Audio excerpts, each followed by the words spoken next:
Community Podcast. What is FFA and what role does it play in the county?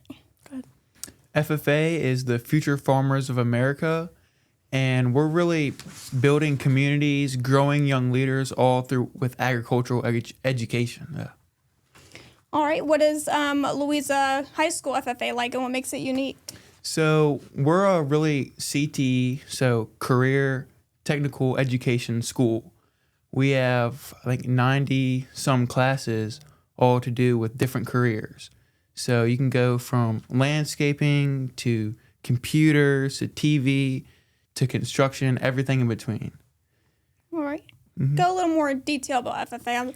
I'm not that familiar with it. Of course. So when I first started in FFA, it was my freshman year, so it's been a couple years now. But I spent a lot of time in the animal side, but we also have like horticulture, which is plants. We have turf grass management. But we also have the more like professional career-based side, which is your public speaking and things like that. So FFA kind of opens those opportunities for members and students across the nation, but in Virginia in particular, to learn those skills that they can in turn use in the future. Gotcha. So Louisa FFA has had a long history. Tell me about that history and how it's evolved over the years. So we originally started off as Apple Grove FFA chapter, and we've been around for around 100 years now. So we started off in 1920, so that's over like FFA's 100th year anniversary, which is going to be this upcoming year. Gotcha. So what happened in that 100 years? How has it grown? There's been a ton of growth over those years. The jackets have changed. The jackets actually came about a couple years after National FFA Charter began. So the jackets weren't always what we wear, but we have since then, they've changed a little bit. The emblem has changed a little bit, but the principle of us all being one unison family has stayed the same. Gotcha. What about accomplishments over the years? What has been your biggest accomplishments throughout, not even Louisa High School FFA, but just FFA in general? You got that. So for me, recently going to national convention and competing with ag issues and winning at states, which is really fun with me. Also meeting a lot of the new people.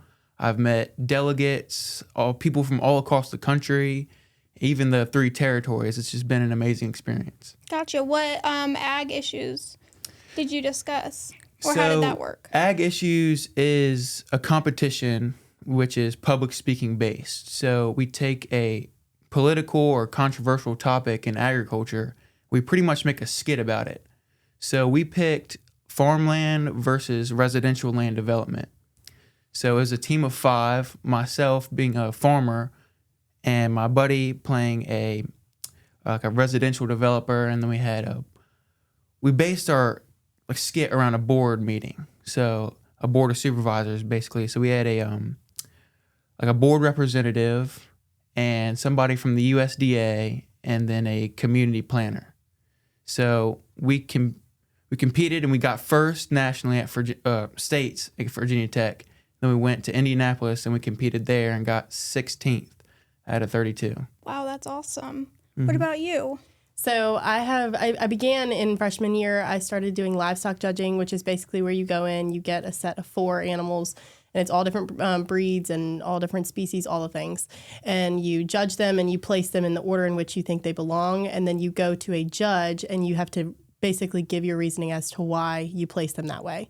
I did that for 2 years, and then I ended up switching focus to what we call employment skills. Other states sometimes call it job interview, and it's where you do a couple interviews consecutively, followed up by correspondence, phone call, whatever it is. Sometimes it's an email, thank you note, whatever. And I competed in that at the state level 2 years ago, and I got second at state, and then I competed at the Big E, which is just it's the Big Eastern Exposition. It's a big, kind of like a state fair, but for the entire New England area. And then this past June, I competed in employment skills again, and I got first in state. And then also at the same time, I was running for state office and ended up getting state president. So from there, I began my year of service immediately. And in the midst of it, we went to national convention where I competed, and I placed the top, I don't even know. There's, I think, like 37 candidates that placed, and I didn't make it through the second round, but it was a really cool opportunity just to be in the zone of, like, people do this on a day-to-day basis, go through job interviews, and for me to have the opportunity to compete at it in a national level was amazing. Yeah, that sounds amazing. It sounds like you guys put a lot of time and energy into FFA. So what inspires you in the first place to join FFA and to keep going to that level, or to the level of doing competitions? What has inspired you to keep going and to join in the first place? So my family has a really long running history with FFA. So my grandfather, he was the one that told me about it whenever I first got into middle school and really kind of egged me on to join. So in 6th grade, I joined, but I wasn't too active throughout middle school because there wasn't a whole lot that they offered. But then whenever I got to the high school level with Emma and Danny, they really brought me in, and I got to experience a whole lot of the stuff that I missed. Gotcha. For me, it was a little different. In my freshman year, there's a lady, she was at the time an advisor. Her name is Kristen Watkins. And she was kind of I grew up showing Black Angus beef cattle. And when I was doing that, I've always been around livestock. It's one of my favorite things to do. And she knew that. And so she was like, I need a 4th person on this livestock judging team. And I was like, I don't have any desire to do that, actually. So no, thank you. But, I appreciate the offer. And she was like, nope, you're going to do it.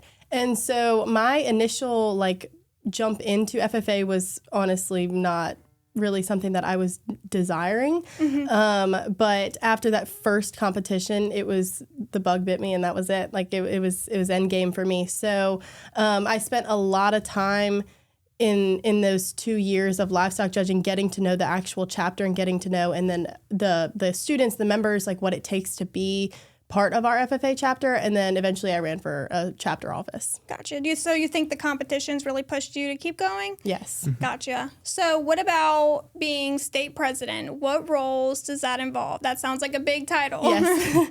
It's a lot of traveling. So one of the biggest things that I focused on at the chapter level, and then I now get to implement it as the state president, is making an impact on the members that make an impact on you.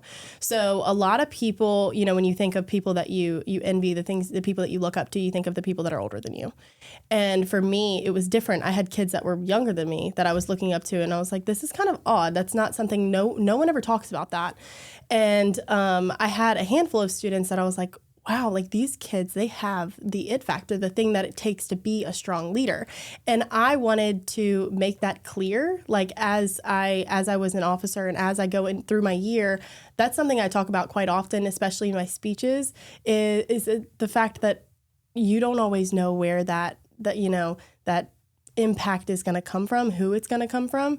I had a member from Giles County. It was our first official event, and it was FFA camp. It's a week-long camp, and they run for camp officers technically, but and he got camp president. So then he comes up to me, so then we could get a picture, because you get your picture with your respective officer. And I immediately, just when I met him, I was like, wow, that kid has the it factor that you don't see in everyone.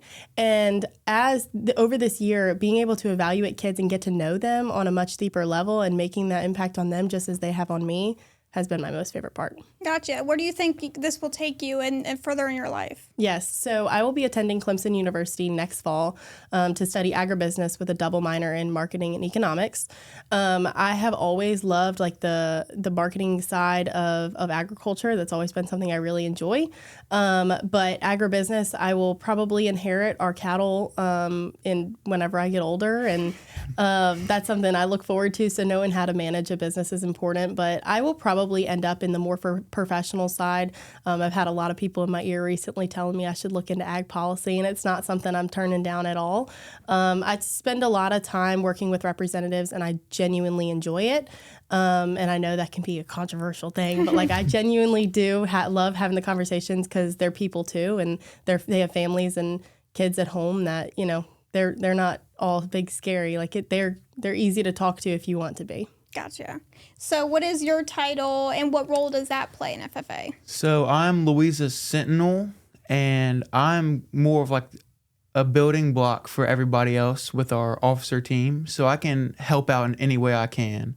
So if I need to, say, help out with a fundraiser and plan that, I'll spend however many time here and then however many time with any of my other officers, just helping everybody out and assisting our president and doing a lot of like advertising, I'd say. Okay. Where do you see this taking you in the future in your life? We also have a cattle operation that's not too far away from them. Lee and Charles Rosson are definitely the heads of it, but definitely plan on taking that over if I can in the future and possibly attending Virginia Tech or either Texas A&M. Gotcha. So with FFA, what skills have you guys learned that will stay with you for the rest of your life? Definitely the public speaking and leadership side of things. I've been told so many times that like everything we do is just so good for me, especially in like the past year. My dad, my boss, everybody else who I'm working with, they're like, wow, like all the public speaking, like this is what you want and this is what you need for jobs, for relationships in the future. It's just amazing of what all that can build up for. Right. I can vouch for that.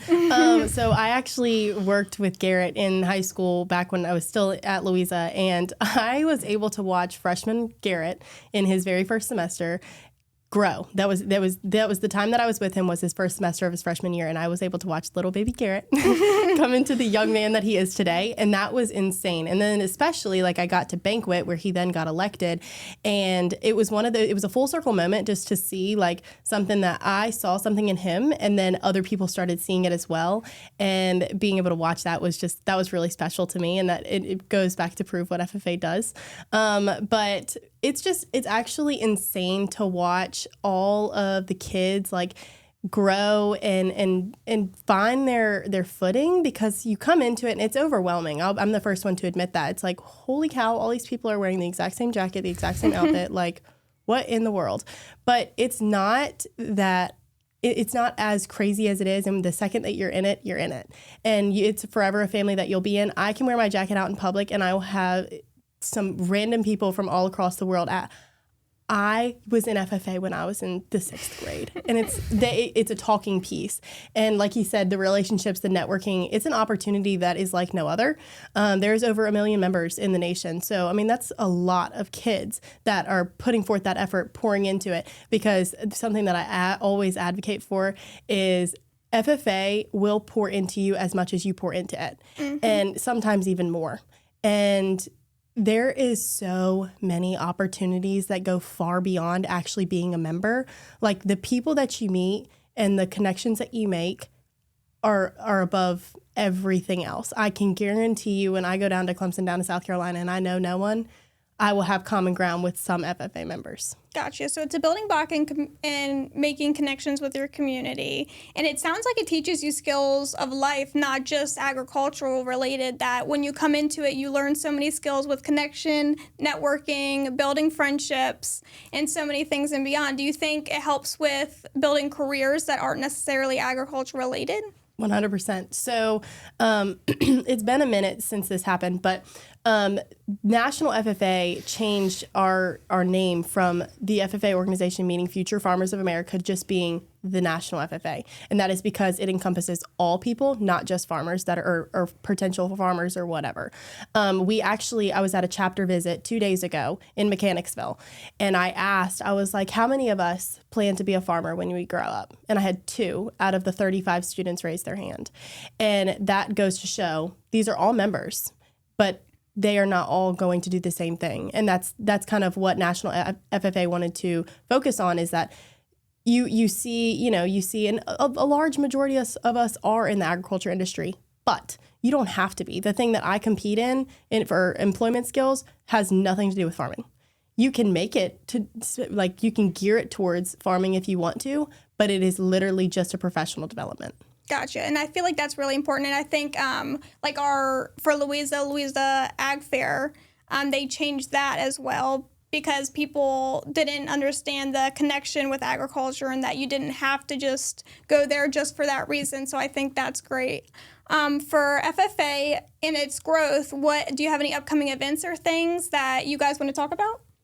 So here in January, we are going up to Richmond. We are going to have like an advocacy day. So we're going to go and talk to all of our delegates and legislators in Richmond about advocating for ag. And if we want to get a bill passed or invite them down to, say, our banquet in May, we can do that. And then also, we're building a wall up at the high school, kind of like a wall of fame. So with all the 100 years that we have with FFA and Louisa, we're trying to sort through all of this information and really display it, because at the high school now, nobody like really knows all the history. They're in scrapbooks that are in the back, but we really want to put that on display and have it out for everybody to see. That's awesome. And you're doing something line dancing related with Parks and Rec, right? So we have to do 15 like activities to become like a national chapter. And for one of our activities, we're going to do line dancing here at the Parks and Rec Center to build community and whatnot. Oh, that sounds so fun. Yes, ma'am. All right. So for any last comments, is there any advice you would give to a student that's considering joining FFA? What advice would you give to them? Go for it. There is so many opportunities, and it's not as scary as it may seem. There is so much to learn about in FFA, and it will provide so much for you in the future. Awesome.